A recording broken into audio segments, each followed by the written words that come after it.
কাঞ্চনজঙ্ঘার দুর্ঘটনাকে কেন্দ্র করে তোলপাড় রাজ্য।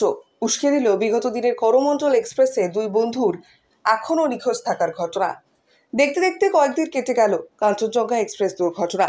সরকারি মতে 9 জনের মৃত্যু হয়েছে। যত কাঞ্চনজঙ্ঘা দুর্ঘটনার খবর ছড়িয়েছে ততই সোনারপুরের দুই বন্ধু এখনও নিখোঁজ থাকার ঘটনা এলাকার মানুষের মনে পড়ে। সেদিনের কথা 23 সালের 2রা জুন করমণ্ডল এক্সপ্রেস দুর্ঘটনায় প্রচুর মানুষের মৃত্যু হয়েছিল। এখনো পর্যন্ত কোনো খোঁজ পাওয়া যায়নি সোনারপুরের দুই যুবকের, দীপঙ্কর মণ্ডল এবং অক্ষয় মিস্ত্রি। দুই বন্ধু কাজের খোঁজে সোনারপুর থেকে পাড়ি দিয়েছিল। অক্ষয়ের বাড়ি সোনারপুরের অন্যদিকে দীপঙ্কর সোনারপুরের মামার বাড়িতে থাকতো। পাশাপাশি এলাকায় থাকতো সুবাদে দুজনের মধ্যে বন্ধুত্ব তৈরি হয়। ট্রেনে ওঠার পর দুজনের সাথেই তাদের পরিবারের শেষ কথা হয়েছিল। সন্ধ্যের দিকে দুর্ঘটনার খবর পেয়ে দুই পরিবারের লোকেরাই বারবার ফোন করলেও সেই ফোন কেউ রিসিভ করেনি। পরিবারের দাবি পরের দিন সকাল পর্যন্ত ফোন রিং হয়। দুই পরিবারের লোকেরাই ঘটনার পর রাতেই দৌড়ে গিয়েছিল ঘটনাস্থলে। বিভিন্ন জায়গায় খোঁজাখুঁজিও করা হয়, ডিএনএ টেস্টও করা হয়, যদিও তার রিপোর্ট এখনো আসেনি। ঘটনার পর পাশে থাকার বার্তা দিয়েছিল রাজনৈতিক নেতারা, এলেও পরে আর কারোর হদিশ পাওয়া যায়নি। এখনো পর্যন্ত দুই পরিবারের ছেলেরাই অপেক্ষায়। কাঞ্চনজঙ্ঘা এক্সপ্রেসের দুর্ঘটনার খবরে পুরনো স্মৃতি উস্কে দিল এখনো কাঁদছে দুই বন্ধুর দুই মা ও পরিবারের লোকজন। হয়েছিল আপনার নাতি দীপঙ্কর? দীপঙ্কর চেন্নাই যাচ্ছিল কাজের জন্য। যেতে গিয়ে করমণ্ডল ট্রেন মানে দুর্ঘটনায় ওই যে নিখোঁজ হয়ে গেছে। সেই থেকে এই পর্যন্ত তার দেহ আজও আমরা শনাক্ত করতে পারিনি। তো 1 বছর তো হয়ে গেল। হ্যাঁ, 1 বছর হয়ে গেছে। তো কেউ যোগাযোগ করেছিল? যোগাযোগ কেউ একরকম করেনি। আমাদের এই গ্রামে যে পার্টির তারা ওরাই একটু এসেছিল। আর ওই লাবণী নাকি ওর নামটা, লাভলি, ও এসেছিল, এসে একটু দেখে গেছে ঠিকই। কেউ কোনো সহযোগিতা আমাদের কিছুই করেনি। আর্থিক সাহায্য কেউ কিছুই করেনি আমাদের। ছেলেরও কোনো খোঁজ এখন? ছেলের খোঁজ আমরা পাইনি। এতদিন তো 1 বছরেরও বেশি হয়ে গেল, আপনারা কি চাইছেন?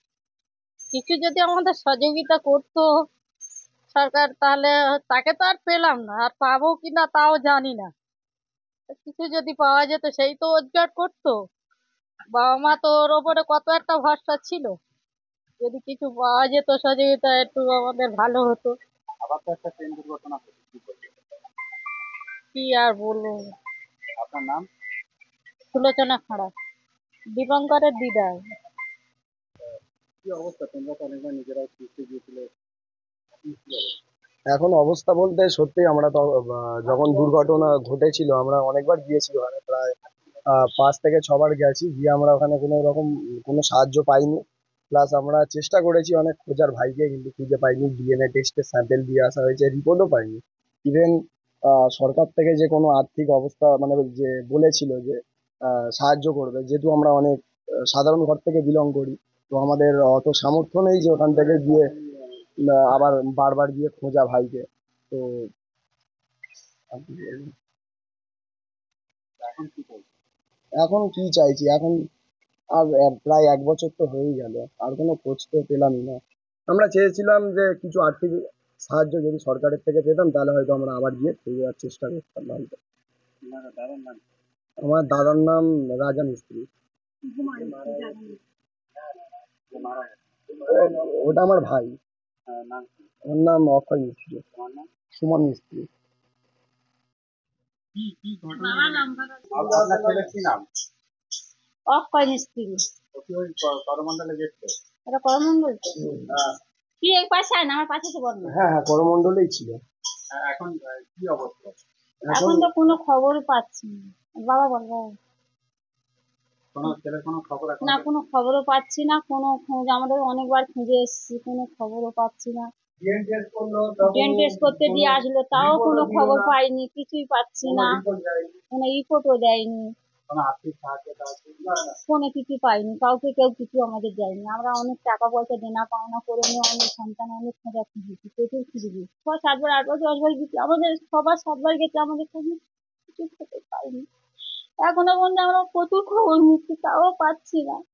মানে সরকার থেকে কি অনেক প্রচুর লোক তো আছে, আমাদের কেউ কিছুতে সাহায্য তো করছে না। আর কি হবে, খবর শুনে বলেই যাচ্ছি, সবাই শুনে যাচ্ছে, দলবের লোক আসছে ফিরে যাচ্ছে, কে কি করছে আমাদের? একটা সন্তানের পরিবার পেটের চালা তারা বিদেশে খাটতে যাচ্ছে, গিয়ে তাদের জীবনটা চলে গেল। আর কি হবে, আজ 1 বছর হয়ে গেল, আর খুঁজে পাচ্ছি না, কি করবো? সবাই যাচ্ছে খুঁজে দিতে, সব জায়গায় খবর নিতে, কিছু কিছু পাচ্ছি না। আর্থিক অবস্থার জন্য আর আমাদের টাকা পয়সা দিন আর খুঁজতে যেতে পারিনি, এই দেনা পাওনা করে নিয়ে গেছি, আর কোথায় পাবো? আমরা গরিব মানুষ, লোকের বাড়ি ঠিক খেটে খাই, আর কোথায় পাবো? টাকা পয়সা দিন যেতেও পারছি না, যে গিয়ে খুঁজে নিয়ে আসবো, ফের যাবো একবার দুবার, ইচ্ছা হলো আর যেতে পারছি না টাকার জন্য। আমার নাম পুষ্প মিস্ত্রি।